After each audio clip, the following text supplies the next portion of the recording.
was like 14, I went to the Roosevelt in Columbus, Ohio. And you guys were like touring with Sepultura. Oh, wow. And that was like way back in the day. I was Yeah. a kid, dude. And after the show, me and my buddy, we came up to you and we were like, hey man, that was an awesome show, but we didn't get to see any boobies. You got this girl. And we went into the girls' restroom, and you're like, you do it for the kids? And she like flashed us, and it was the first boobies I've ever seen in my life. Holy so shit, man. that totally changed my life, man.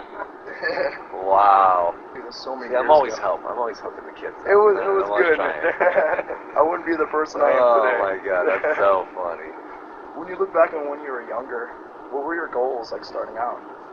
You know, just to play in front of people, you know, just like play in front of people, do bigger tours, you know. It was always just like, you know, kind of chip away. Mm-hmm. All right, we did one club tour, now we do a bar tour, now maybe we'll get into a theater tour. Yeah. You know, there was never like, we always tried to like progress, you know. Mm-hmm. So it was just wanting to do shows and wanting to get out there and do it? Yeah, and just tour and, you know, play different places that we never played. Like, I remember, you know, trying to book shows at, like, in, like, Memphis, Tennessee, and a lot of places that didn't have a hardcore scene, but they said, oh, there's a great metal scene. So, yeah, like, doing tours with Sepultura, Danzig, playing different places that we weren't able to play on hardcore tours was cool. Are you happy where you're at right now?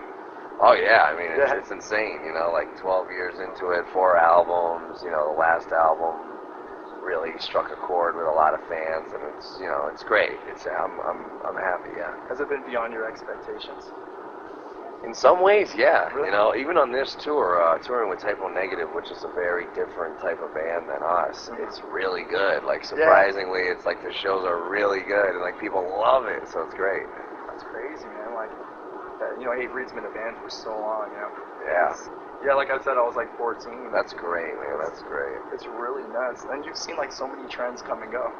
Yeah, we have. You know, we've seen a lot of bands that, you know, got popular in the mainstream that have kind of, you know, come and gone, but we're still here, and it's cool, you know. I mean, whenever you make a comparison, it's, you know, there's always a little bit of, you know, doubt when, you know, when you have to compare yourself to other bands. So we try not to do that, you know, because we feel like right now we're at a really good place in our career. But yeah, it's crazy to see how people just they love their metal and their hardcore music. You know, they just love it and they're dedicated to it. It's great. We're honored. Do those trends ever play like a part, or do they have a big effect on the way you write music or the way your band functions? Yeah, because we just try to do the opposite. Yeah, we try to do the opposite. When every band was ripping off Iron Maiden, you know, we said, all right, we can't do that. When every band was ripping off At the Gates, we said, all right, we definitely don't want to have any of that. Yeah. When every band was, now every band's ripping off, you know, like Killswitch Engage and like that, and then we just say, not going to have any of that. And no offense to any of those bands, they're all great bands in their own right, definitely, but we have to just do what we do. What keeps you motivated individually? Well, I think all of our little outside projects keep us all motivated. When we get time off, you know, you kind of get a balance, and then you think, okay, wow, this is, you know, now let's make time for Hatebreed, you know. Yeah. So definitely the time off gives you balance, and then you think, all right, we got to be really grateful where we're at with the band, and you know, that's always eye-opening when you go home for 3-4 months and you do other things, and you're like, wow, we got to go on tour again, you know. Does it ever get like frustrating? Do you ever feel like you don't want to do music anymore? Only when it's like red tape with the labels and with the industry stuff, you know. I mean, it's frustrating not being able to get opportunities that we paved the way for other bands to get. But other than that, I mean, we're happy. I mean, it'd be great to go on, you know, Conan or Jimmy Kimmel. Dude. It would be cool to get a new opportunity like that. That's something different that we haven't done. But, you know, we'll just see how the dice get rolled, and we'll see what happens, you know. Yeah. So I know you've done so many projects and you run a label. Totally. Is it hard with the way that technology is changing the industry? Does it affect you personally and your label? Yeah, I mean, I was the guy that I was like, oh, you know, I'm DIY till I die, and I still set up the freaking distro, and I sell little bands, small band CDs, and nobody buys them, you know. Yeah. You know, but you know, we sell like 3 or 4 a night of like stuff, you know, like from bands, and I just try to get it out there. You know, I know what it was like to be a young touring band, and I would give you know, VOD or 25 to Life or Furia 5 or Ignite or a lot of these bands, I would give them Hatebreed stuff and say, yeah, sell it at your shows. Yeah. And I'm just trying to do the same thing still, you know, but it's tough because people just download it. They want it for free, but, you know, we hope that we ask respectfully, you know, the fans to buy it and just to buy it legally.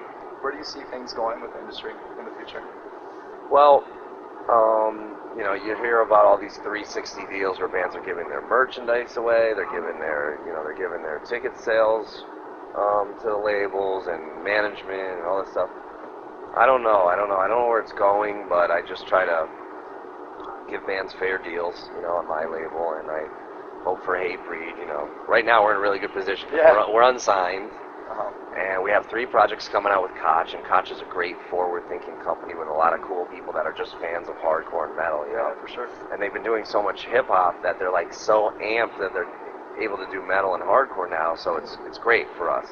And it leaves us open to pick a new producer and a new label for the next studio album. And who knows, maybe it'll come out on Koch, you know.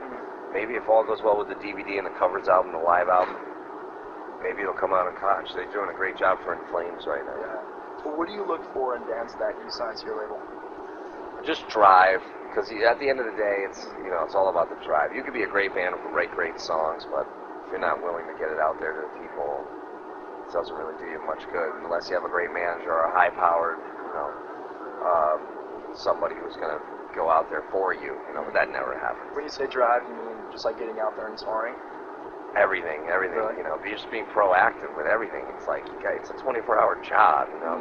You make your t-shirt designs, you're writing songs, you're dealing with booking agents, managers, labels, you know, it's a lot to take in. People don't realize that it's a lot, you know. Do you prefer bands that are unsigned and have done tours themselves? Oh yeah, totally. Like I work with this band Catalepsy, who are very easy to work with. They recorded you know, down at Mana Studios, which is Eric from Hate Eternal Studio, and they're booked like for the rest of the year. Really? Yeah, the Catalepsy's like booked. They got tour after tour after tour, and they're just DIY, and they tough it out. They go in the van, they sleep on people's floors, and that's how you got to do it. Some of the newer bands that are out there now, like the post-hardcore, screamo kind of thing. What's your take on that? You know, our merch guy likes a lot of that stuff. You know, Carl, our merch guy, yeah, and I hear some of it here and there, but you know. Yeah, I mean, some of it sounded really good. He just played me this band called Dead and Divine on Rise Records, I think they're on, and it sounded good. I guess that would be considered more post-hardcore, but I listen to a lot of throwback, you know, like classic stuff. I try to, like when we party on the bus and stuff and hang out, like we listen to Motorhead, Exodus, AC/DC, Slayer, you know. We're not really like going through all the CDs, but when I do get home, I listen to all the label promos. I go through them, I go through the demos, and I try to check out stuff. That's cool. What do you think about more mainstream stuff like Nickelback, Puddle of Mud, those bands? You know, I think more power to them. You know what I mean? You know, a song is a hit, whether it's a death metal song or a pop song. A hit is a hit. If it's got a hook, if it's catchy. I mean, you know, God Save the Queen is a hit to me, and that's like a punk song, you know, or a song like, you know, Angel of Death is a hit. Yeah. You know, but it's not a pop song, but you know it when it comes on. You know that's Angel of Death. You know? Sure. So I guess it's about, you know, if you're in a band, you make music that has an identity and it has a hook or has a memorable line, and I mean, you can make a career out of that. We were talking about like technology and how it affects like labels and how it affects the industry. Do you think that it negatively affects the recording process? Well, yeah. I mean, it definitely. You know, you go see some of these bands and they can't reproduce it live. But, you know, that's the band's choice, you know, that's the band's choice if they wanna do it. Are there certain ethics or certain things that you know Hatebreed wouldn't do? Well, we just did this cover album, and I had to sing, like, Misfits and Metallica, and I didn't use any, like, pitch correction or auto-tune, and it was tough, you know. You gotta sit in there and you gotta get good takes. You gotta get your takes in key, and every word's gotta be pronunciated, and it's, you know, it was a couple of days in the studio working on 2 songs. So what made you want to get involved with more of the industry, you know, like starting your own label, doing Headbangers Ball? Just because I feel like I felt like from the beginning, whenever I was involved with other aspects, it would help the band. Yeah. You know, so in the beginning, it was like trade demos, do a distribution, put out my own records, put out other people's records, book tours. I mean, I've done every end of it. I've been a booking agent. I've managed bands.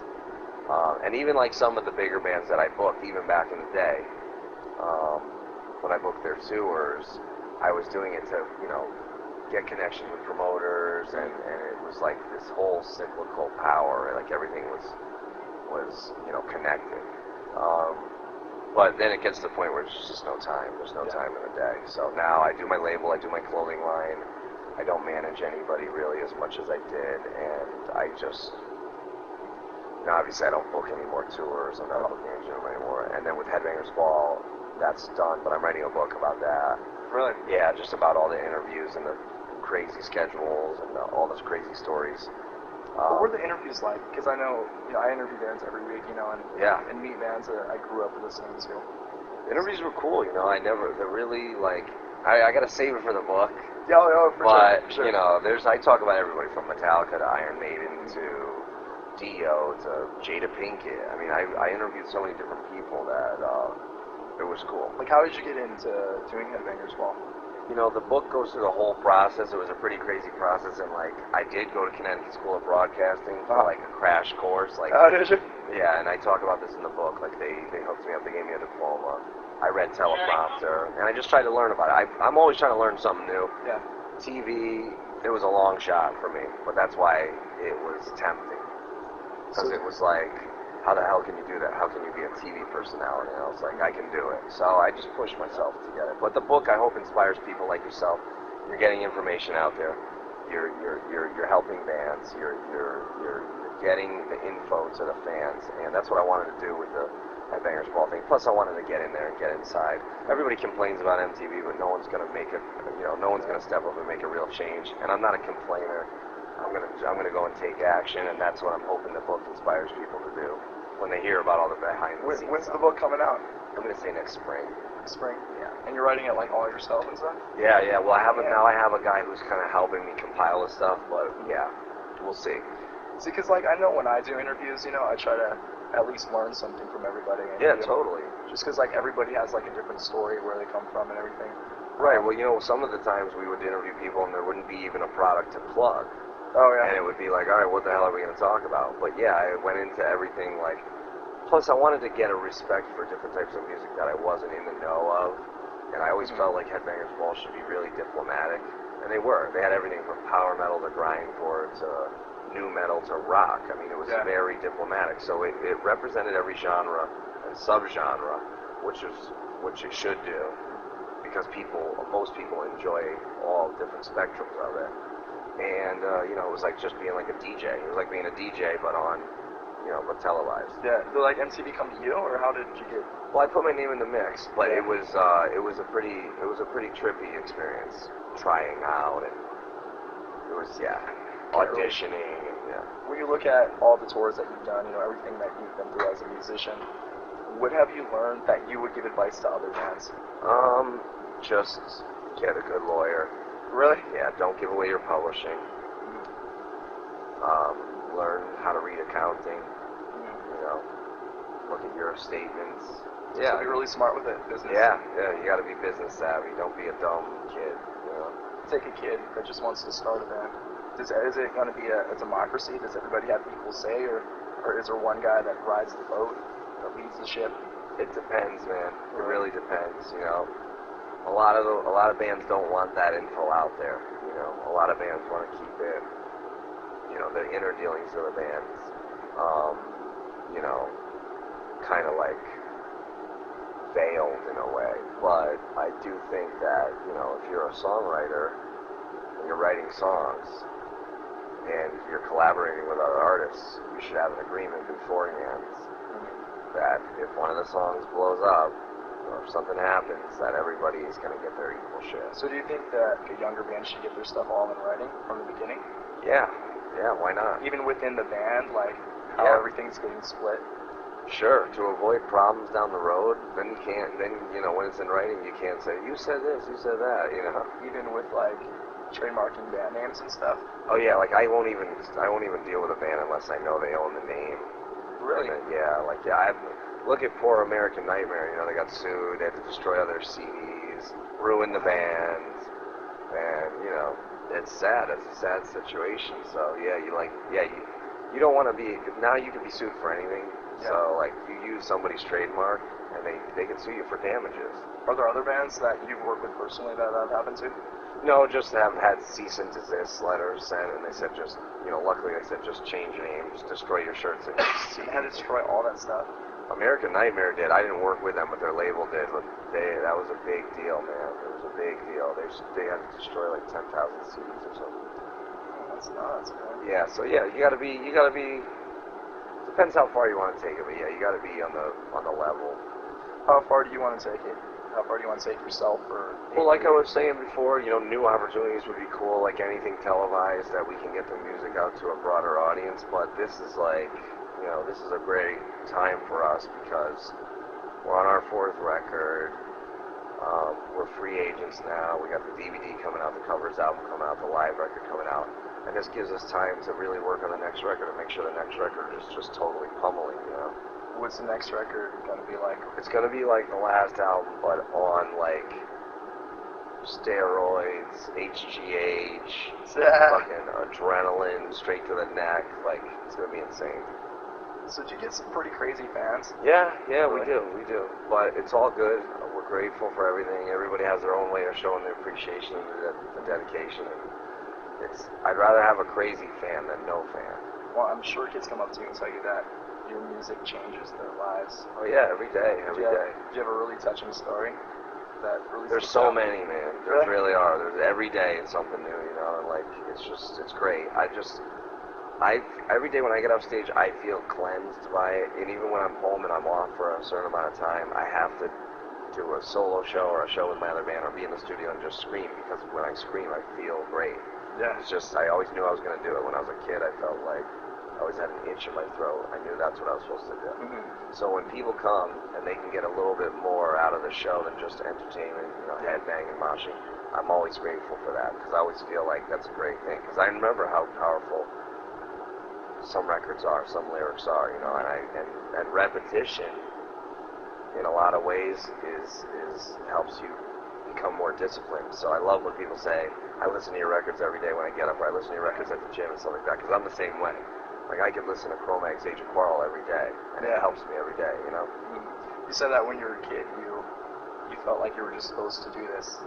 Do you believe in, like, destiny, or do you think Oh, that... yeah, totally. Really? Totally, yeah, I do. I think everything happens for a reason. You have to, like, apply what you have, what you know, and let it unfold how it's going to happen. I don't believe in accidents. Believe in free will? Yeah, I mean, I think, you know, even in the worst case, like the worst scenarios that I've faced where I thought there's no way that this is supposed to happen, you have to get past that. Once you get past that, it's very liberating, because then it doesn't weigh you down. Yeah. And then you're not looking for this answer. You're just looking for the appreciation in the moment, you know. And the last record talks about that, you know, like, we play a song called The Most Truth, which I wrote and dedicated to my father every night. Watching my father bury both of his brothers, I thought, there's no, you know, I was very angry at first, then I was very sad, and then I thought there's nothing you can take that's positive from this, but I was wrong. You know, there is. It's how you look at it. It's how your outlook is. There's always something positive, even in the worst, most negative, horrible situation. There's always something positive that you can take from it to make your own life better.